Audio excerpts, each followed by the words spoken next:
Hello friends, ನಾವು ಇವತ್ತು ಮೆಂತ್ಯ ಪಲ್ಯನ ಹೇಗೆ ಮಾಡ್ಕೊಳ್ಳೋದು ಅಂತ ನೋಡ್ಕೊಳ್ಳೋಣ ಬನ್ನಿ. ಫಸ್ಟಿಗೆ ನಾನು ಇದನ್ನು ಚಿಕ್ಕದಾಗಿ ಕಟ್ ಮಾಡ್ಕೊಳ್ತಾ ಇದ್ದೀನಿ. ನೋಡಿ ಫ್ರೆಂಡ್ಸ್, ನಾವು ಈ ರೀತಿಯಾಗಿ ಇದನ್ನ ಕಟ್ ಮಾಡ್ಕೊಂಡಿದ್ದೀವಿ. ಇವಾಗ ನಾನಿಲ್ಲಿ ಇಷ್ಟು ಹೆಸರು ಬೇಳೆನ ನೆನಕ್ಕೆ ಇಟ್ಕೊಂಡಿದ್ದೆ 10 ನಿಮಿಷ. ಇವಾಗ ಒಗ್ಗರಣೆ ಹಾಕೊಳ್ಳೋಣ ಬನ್ನಿ. ಫಸ್ಟಿಗೆ ಎಣ್ಣೆನ ಹಾಕೊಳ್ಳಿ. ಇವಾಗ ಇದು ಸ್ವಲ್ಪ ಕಾದಿದೆ, ಇದಕ್ಕೆ ಸಾಸಿವೆನ ಹಾಕೊಳ್ತಾ ಇದ್ದೀನಿ, ಹಾಗೆ ಜೀರಿಗೆ, ಇವಾಗ ಇದನ್ನ ಹಾಕ್ಕೊಳ್ತೀವಿ. ಇವಾಗ ಬೆಳ್ಳುಳ್ಳಿನ ಹಾಕೊಳ್ತಾ ಇದ್ದೀನಿ. ನೋಡಿ, ನಾನು ಜಜ್ಜಿಟ್ಕೊಂಡಿದ್ದೆ ಅದನ್ನು.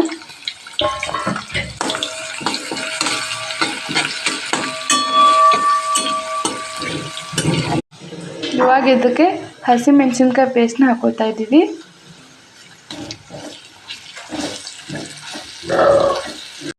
ಇವಾಗ ಇದಕ್ಕೆ ನೆನೆಸಿಟ್ಕೊಂಡಿರೋ ಹೆಸರು ಬೇಳೆನ ಹಾಕೊಳ್ತಾ ಇದ್ದೀವಿ.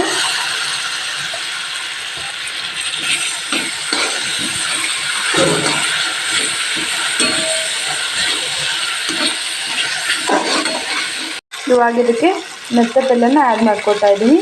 ಸ್ವಲ್ಪನೇ ಹಾಕ್ಕೊಂಡು ಇದನ್ನು ಮಿಕ್ಸ್ ಮಾಡ್ಕೊಳ್ಳಿ.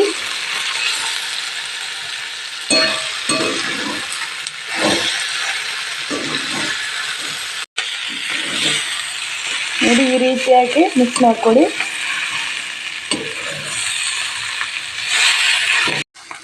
ಇವಾಗ ಇದಕ್ಕೆ ರುಚಿಗೆ ತಕ್ಕಷ್ಟು ಉಪ್ಪನ್ನ ಹಾಕೊಳ್ಳಿ,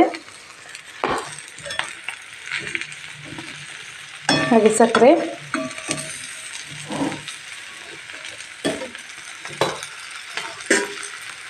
ಇವಾಗ ಇದನ್ನು ಮತ್ತೆ ಮಿಕ್ಸ್ ಮಾಡ್ಕೊಳ್ಳಿ.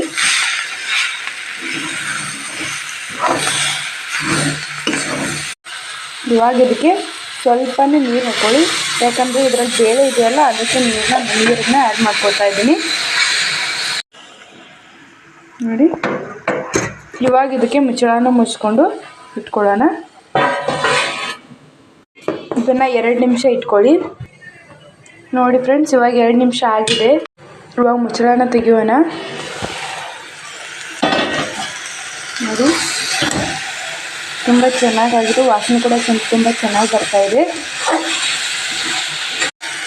ನೀವು ಕೂಡ ಮನೆಯಲ್ಲಿ ಟ್ರೈ ಮಾಡಿ ನೋಡಿ ಹೇಗಾಗಿದೆ ಅಂತ ಕಮೆಂಟ್ ಮಾಡೋಕ್ಕೆ ತಿಳಿಸಿ. ಬಾಯ್.